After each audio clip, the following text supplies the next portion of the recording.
नमस्कार। BA part first प्रथम प्रश्न पत्र राजस्थानी साहित्य आधुनिक राजस्थानी काव्य के अंतर्गत हम अध्ययन कर रहे हैं द्रौपदी विनय का।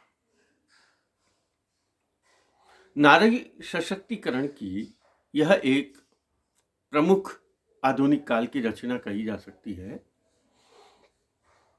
जिसमें चीरहरण के समय भी किस प्रकार द्रौपदी व्यवस्थाओं से संघर्ष करती है, सबको चुनौती देती है। यहां भी वैसे शब्द का प्रयोग किया है, अबला अबला 2-3 बार शब्द का प्रयोग किया है, लेकिन जहां वो उसका स्वरूप है वह स्वरूप अबला का नहीं है, बल्कि व्यवस्था को चुनौती देती हुई और चेतावनी देती हुई है। यहां तक स्त्रियों को भी चेतावनी देती है कि अगर आपने मेरी आज रक्षा नहीं की तो आगे आपकी भी कोई रक्षा करने वाला बचेगा नहीं। पुरुष तो स्त्री की इज्जत लेना चाहता है, लेकिन स्त्री होती है जो स्त्री की लाज को बचाना चाहती है। इस रूप में अगर आप चाहते हैं कि मेरी लाज, आपकी लाज नहीं लूटे, तो आपको मेरी लाज बचानी चाहिए। यहाँ वो अलग अलग उदाहरणों के साथ भगवान श्री कृष्ण से प्रार्थना करती है कि आपने किन किन भक्तों का उद्धार किया, आप मेरी भी रक्षा करो, मेरा भी उद्धार करो, मेरे ऊपर जो संकट आया है उस संकट से मेरी रक्षा करो। अलग अलग उदाहरण दिए थे। यहां उसने कहा कि आपको, हे भगवान श्री कृष्ण, आपको कोई समझाने वाला नहीं है। मैंने आपको क्या कहा, सभी को चुनौती देती है। भगवान श्री कृष्ण को कह रही है आपके पास कोई समझाने वाला नहीं है कि एक अबला स्त्री आपसे बुला रही है, आपको पुकार रही है और आप जल्दी आओ उसकी सहायता करो। तो यहां और उसके बाद में कहती है कि आपने लाक्षागृह के समय भी पांडवों की रक्षा करी, आज आओ मेरी रक्षा करो। फिर उसके पश्चात वो कहती है भीम को जब बाल्यावस्था थी तब उसे बहुत सारी खीर खिलाई और उस खीर में जहर डाल दिया गया और उसको नदी में डाल दिया, गंगा में, और नदी में डाल दिया था। उनका यह था कि यह अंदर ही अब नशे में है, जहर दे दिया तो मर जाएगा, ये सबसे शक्तिशाली है। लेकिन वहां भी नागलोक में जाकर भगवान श्री कृष्ण ने उसकी सहायता की और उसका विवाह भी एक नाग कन्या से करवाकर वापस उसको ऊपर लेकर आ गया। तो यहां उसको कहा, देखिए उसको, पाल्यो जहर पिवाय भीम गंग पटक्यो हुथो, पनंग लोग परणाए साथे लायो सांवरा। देखिए क्या कहा, पाल्यो जहर पिवाए, उसको पाला, उसकी रक्षा की। कब रक्षा की? भीम गंग पटक्यो हुतो, भीम की रक्षा की जब उसे जहर पिलाकर गंगा नदी में पटक दिया गया था, गिरा दिया था, धक्का दे दिया था कि ये मर जाएगा। लेकिन आपने क्या किया? पनंग लोक परणाए साथे लायो सांवरा। लेकिन आपने क्या किया? वहीं उसका विवाह, उस हष्ट पुष्ट बालक को देखकर वहां की जो पाताल लोक की जो कन्या थी, राजकन्या थी, उसने कहा मुझे तो ऐसा ही वर चाहिए, और उसका विवाह भी हो गया। हिडिंबा थी, उससे उसका विवाह हुआ। तो उसने कहा पाल्यो जहर पिवाए भीम गंग पटक्यो हुतो, पनंग लोक परणाए साथे लायो सांवरा। और आप गए, पाताल लोक में विवाह हुआ और उसे अपने साथ पत्नी से विवाह करने के, जहां वो सोच रहे थे कि हम भीम तो मर गया, लेकिन उसी भीम का एक विचित्र संबंध जोड़ करके आप उसे बचाकर लेकर आ गए। तो जहां पहले का पांडवों की रक्षा की आपने, लाक्षागृह में जलने के समय आपने उनको सुरक्षित निकाल दिया, भीम की रक्षा भी की है आपने, जहां इससे पूर्व अनेक भक्तों की सहायता करने के उल्लेख उसने किया है, जहां गज की रक्षा की है, प्रहलाद की रक्षा की है, अलग अलग लोकों में जहाँ उन्होंने अनेक अलग रूपों में अहिल्या की बात की थी, वो अलग अलग अवतारों के समय जो उनकी की थी रक्षा भक्तों की, उनका भी उल्लेख करता है। देखिए आगे आज अब वो कहता है, अब भगवान को कहते हैं, हमारे यहाँ मानते हैं कि भगवान जो है अगर भक्तों की सहायता करते हैं तो भगवान, नहीं तो भगवान का कोई अभिप्राय नहीं। और उसने कहा, और भगवान को भी चुनौती दे देती है कि हम यह मानते हैं कि पांडवों का और भगवान श्री कृष्ण की मित्रता थी, अर्जुन और कृष्ण की मित्रता थी, पांडवों और भगवान श्री कृष्ण की मित्रता थी, लेकिन यदि आज आप मेरी सहायता करने के लिए यदि नहीं आते हैं तो समझ लीजिए यह बात सिद्ध हो जाएगी कि आपका और पांडवों का कभी कोई रिश्ता नहीं था, आप में मधुरता नहीं थी, आप में मित्रता नहीं थी। किस अवस्था में? उस अवस्था में कि आज मेरा शरीर एक तिल जितना भी उघड़ जाता है वस्त्र विहीनता के कारण, या दुशासन के वस्त्र खींचने के कारण यदि एक तिल जितना भी मेरा शरीर उघड़ जाता है और आप मेरी सहायता करने के लिए नहीं आते हैं, तो हे भगवान श्री कृष्ण, हे कृष्ण, यहाँ भगवान शब्द का प्रयोग नहीं कर रही है, लेकिन उसने कहा यदि मैं हो गया तो मैं समझूंगी कि कृष्ण और पांडवों में कभी मित्रता नहीं थी। देखिए क्या कहा, तन मोह तल तिल तेतो हो, आज सभा मज उकड़े, हर पंडव हेतो हो, हूं जानू हो तो नहीं, हूं जानू हो तो नहीं। तन मोह तिल तेतो, तन मोह यानी मेरा, तन यानी शरीर, तिल तिल के बराबर, तिल होता बहुत छोटा, तन मोह तिल तेतो हो, तिल जितना भी यदि मेरा शरीर आज सभा मझ उगड़े, यदि मेरा मेरा शरीर जो है वो तिल जितना भी उगड़ जाता है, तो आज सभा मझ उगड़े, यदि आज मेरा शरीर जो है तिल जितना भी सभा के बीच उगड़ जाता है, या उसका जो वस्त्र का आवरण है वो आवरण एक तिल जितना भी हट जाता है, हर पंडव हेतु हो, तो मैं हूं जानू हो तो नहीं। अब उसने चौथे चरण को बोल रहे, हूं जानू हो तो नहीं, हर पंडव हेतु, तो मैं यह जानूंगी, क्या जानूंगी, कि भगवान श्री कृष्ण और पांडवों में किसी प्रकार की मित्रता नहीं थी, किसी प्रकार की दोस्ती नहीं थी, किसी प्रकार का संबंध नहीं था।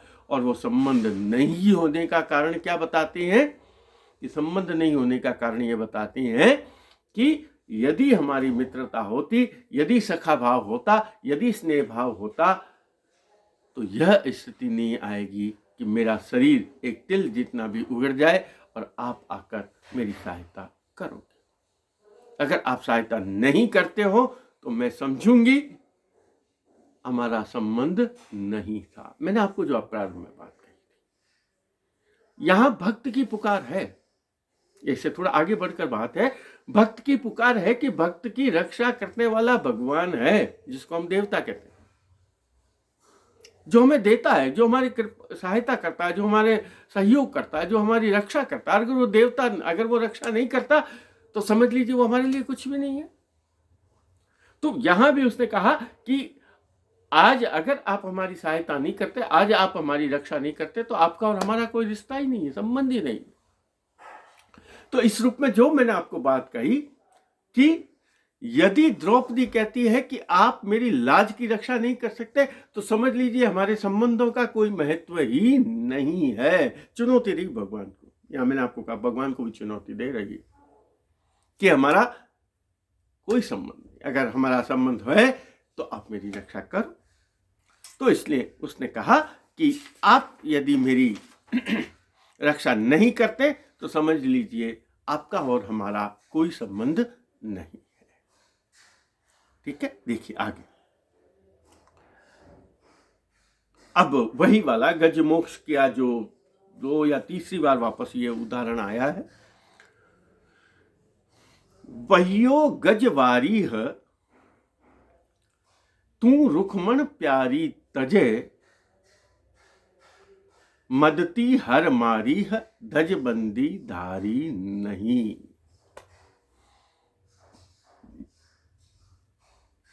वहियो का मतलब चलना, तेज तीव्र गति से चलना, बहना जिसको हमारे यहाँ कहते हैं, बहना चलना, कुछ भी, हवा का बहना, क्योंकि बहुत तीव्र गति से आए थे इसलिए बहना शब्द का भी प्रयोग कर सकते हैं। वहियो गजवारी, गज की बारी के समय, गज का जब गज मोक्ष हो रहा था, मैंने आपको कहा कि गज को मोक्ष प्रदान किया था, गज का बचाया था, मगरमच्छ जब उसे खींच कर ले जा रहे थे। वहियो गजवारी, वारी का समय अवसर, उस समय जब गज की मृत्यु, गज को ग्रहण करने वाला था मगरमच्छ, उस समय आए और आपने क्या किया, मैंने आपको पूर्व में भी घटना बताई। ऐसा मानते हैं कि जो पहले उदाहरण आया था कि तज खगेश धायो तटे, मैं उसी चरण को कह रहा हूं। तज खगेश, खगेश कहते हैं गरुड़ को, पक्षी, पक्षियों का जो राजा है, पक्षियों का राजा कौन है, गरुड़। तो गरुड़ की गति, गरुड़ की दृष्टि जो है सबसे तीव्र मानी जाती है, लेकिन भगवान श्री विष्णु के अवतार में, भगवान विष्णु के रूप में उनको ये विष्णु का वाहन माना गया। तो उनको यह अंदेशा था कि जिस तरीके से गज मुझे पुकार रहा है, हो सकता है खगेश के पहुंचने में भी विलंब हो सकता है, गरुड़ को पहुंचने में भी विलंब हो सकता है। इसलिए भगवान श्री कृष्ण सोते हुए अपनी सेज सैया को छोड़कर बिना गरुड़ की वाहन के ही दौड़ कर आ गए। वहियो गजवारी तू रुक्मण प्यारी तजे, अपनी रुक्मणी के साथ, विष्णु के अवतार में लक्ष्मी के साथ, और यहां कृष्ण के अवतार में रुक्मणी के साथ, रुक्मणी को लक्ष्मी का अवतार माना गया। वहियो गजवारी तू रुक्मण प्यारी तजे, मदती हर मारी है, धजबंदी धारी नहीं। लेकिन द्रौपदी कह रही है मदती हर मारी, हे हरि, हे भगवान, मदती शब्द तीसरी चौथी बार आया, मेरी सहायता के लिए, मेरे पर दया करने के लिए, मुझ पर कृपा करने के लिए। मदती हर मारी, मारी तो मेरी, धजबंदी धारी नहीं। अभी तक आपने कोई तैयारी नहीं की, आपने संकल्प ही नहीं लिया है, अर्थात आप मेरी सहायता के लिए अभी तक आगे नहीं आए हैं, मेरी सहायता करने के लिए तैयार नहीं हुए हैं, मेरी सहायता के लिए आप आगे नहीं आए। तो यहां उसने कहा वहियो ग्रजवारी तू रुक्मण प्यारी तजे, मदती हर मारी, ध्वजबंदी, ध्वज का मतलब ध्वज है, ध्वजबंदी,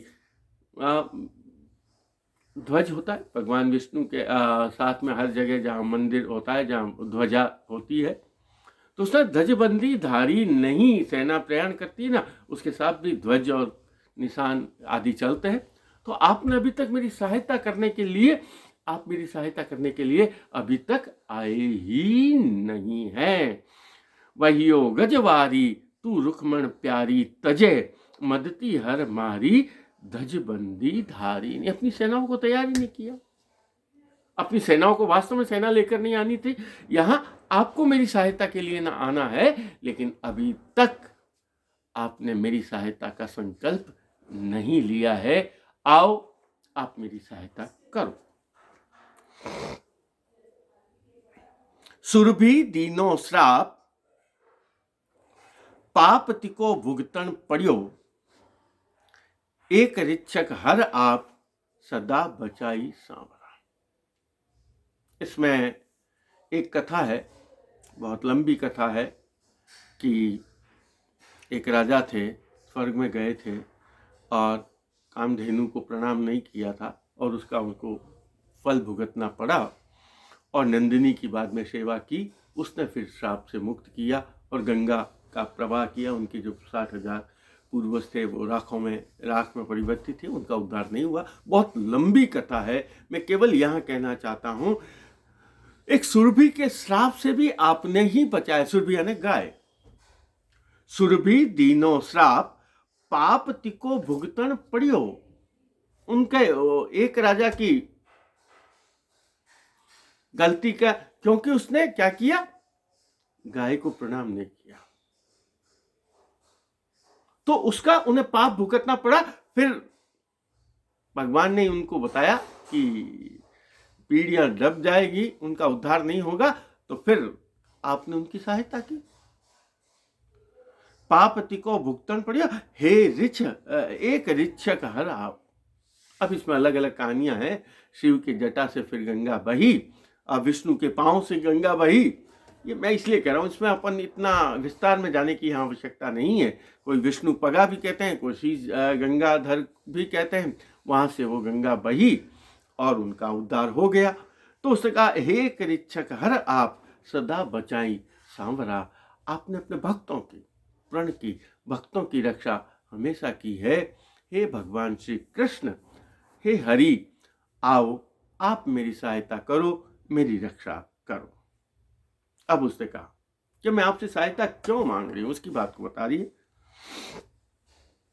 और उसने कहा कि हम कई बार कहते हैं, अरे हमारा भी समय आएगा, आज हम फंसे हुए हैं, ऐसी बात करते हैं। तो यहां भी उसने कहा कि मेरे पति हैं 5, और 5 में ही अपार शक्ति है, अपार सामर्थ्य है। शायद उन विश्व में, इस धरती पर उनके जितना महाबल शक्तिशाली कोई नहीं है। लेकिन आज वो क्या हुआ, युद्ध नहीं हुआ था, केवल प्राण वचनों से बंध गए थे। वचन दिया था, जुए में खेला था, वचन दिया जुआ खेलने का, और वचन में जुआ ही खेला जाता है, युद्ध तो होता नहीं है कि हाँ मैंने इसको इस पे दाव लगाया, खेला हार गए, वो खेला हार गए। और उसमें वचनों से ही बांधा, द्रौपदी को भी दाव पे लगा दिया और वो वचनों में बंध कर हार गए। लेकिन आज तो वो बंधे हुए हैं वचनों के कारण, लेकिन जब वो वचनों से मुक्त हो जाएंगे, तब उनकी शक्ति का लोहा लेंगे, तब इस पूरी सृष्टि को, सभी लोगों को उनकी शक्ति का परिचय मिलेगा। और दुनिया के सामने यह बात आ जाएगी कि आज जो सिर झुकाकर बैठे हुए हैं, उनमें कितनी शक्ति है। समय आ गया है कि आज वो वचनों के बंधन के कारण मेरी रक्षा नहीं कर पा रहे हैं। इसलिए हे भगवान श्री कृष्ण, आप आओ, मेरी सहायता करो। देखिए क्या कहा, पंच महावर वीर, वचन कपट सु बांधिया, जिन दिन खिंचसी तीर, दिन उन आख्या देखसी। पंच महावर वीर, वर वीर होते हैं श्रेष्ठ वीर, वर यानी श्रेष्ठ। वर होता है ना बारात में, जो बारातियों से सबसे श्रेष्ठ होता है उसको वर कहा। पंच महावर वीर, और जो वीरों में श्रेष्ठ है, महावर वीर है। वचन कपट सु, और कपटपूर्ण वचनों से उनको बांध दिया गया। कपटपूर्ण है, मैंने आपको कहा द्यूत क्रीड़ा जो की गई थी, जुए की जो क्रीड़ा की गई थी, उसमें कपट का प्रयोग किया गया था। वचन कपट सु बांधिया, जिन दिन खिंचसी थी। आज तो ये वचनों में बंध गए, लेकिन जिस दिन ये अपनी शक्ति पर आ जाएंगे और बाहुबल का जब बात होगी, जिन दिन खिंचसी, जब ये अपने तीरों को खींचेंगे, तीर खींचने में सबसे बलिष्ठ धनुर्धर था अर्जुन, उसी की ओर संकेत करके जिन दिन खिंचसी तीर, दिन उन आख्या देखसी। तब यह पूरा संसार, यह पूरी सृष्टि, सभी लोग उनकी शक्ति को देखेंगे। आज तो वचनों से बंधे हुए हैं, और वचनों से बंधे होने के कारण वे नहीं बोल पा रहे हैं, या समझ नहीं पा रहे हैं, या सुन नहीं पा रहे हैं, या कार्य नहीं कर पा रहे हैं। इस रूप में यदि जिस दिन वो अपनी शक्ति पर आ जाएंगे, उस दिन वे दुनिया उनकी शक्ति को देखेगी। आओ, आज वे कपट वचनों से बंधे हुए हैं, हे भगवान आप मेरी सहायता करो। यहां के पश्चात घटना बदल जाती है, और घटना में परिवर्तन यह होता है कि भगवान श्री कृष्ण वस्त्र रूप में प्रकट होते हैं। वस्त्र रूप में प्रकट होने का अभिप्राय है वसन रूप, कई भजनों में आता है कि ईश्वर वहां स्वयं प्रकट नहीं हुए। उस समय आवश्यकता किस बात की थी? उस समय आवश्यकता द्रौपदी के जीवन की रक्षा की नहीं थी, युद्ध की आवश्यकता नहीं थी। उस समय आवश्यकता थी द्रौपदी के चीर हरण की समस्या थी। उसका चीर हरण किया जा रहा था, उसको वस्त्र को खींचा जा रहा था। तो ऐसी अवस्था में किसकी आवश्यकता थी? उसको चीर विस्तार की आवश्यकता, ताकि उसके वस्त्र खुले ही नहीं। और यहां यही कहा जाता है, हमारे कई भजनों में आता है वसन रूप हरि जो है वसन रूप में उपस्थित होता है, वसन यानी वस्त्रों के रूप में। और यहां यही रूप बताया है इसी दोहे में। यहां वसन रूप तो नहीं कहा, लेकिन जितनी आवश्यकता थी उससे भी ज्यादा आवश्यकता था। आगे उसका आया भी आएगा, उसका उल्लेख भी आएगा। द्रौपद दक्का लेह, देखिए सब मैंने आपको कहा, वो द्रौपदी जो है वह ललकारती है, कृष्ण को ललकारा ना, क्या तू मेरी सहायता करने के लिए नहीं आता है? इसका मतलब हमारा संबंध ही नहीं, चुनौती देती है, और भी आगे चुनौती। तो द्रौपद दक्काल है दुष्ट सभा बिछ दाख है, और इन सब दुष्टों के बीच में ना, आपको कहा ना, वह लोग भले इसको यहां भी एक आध जगह अबला शब्द का प्रयोग किया, लेकिन वो अबला के रूप में हमारे सामने उपस्थित नहीं होती है। वह स्त्री जिसका चीर हरण किया जा रहा है, जिसके पति सिर झुकाकर बैठे हुए हैं, जिसकी सहायता के लिए भीष्म पितामह नहीं आ रहे, द्रोणाचार्य नहीं आ रहे, जिसकी रक्षा के लिए कर्ण जैसा वीर नहीं आ रहा, कोई भी उसकी रक्षा नहीं कर रहा, स्त्रियां भी उसकी रक्षा नहीं कर रही।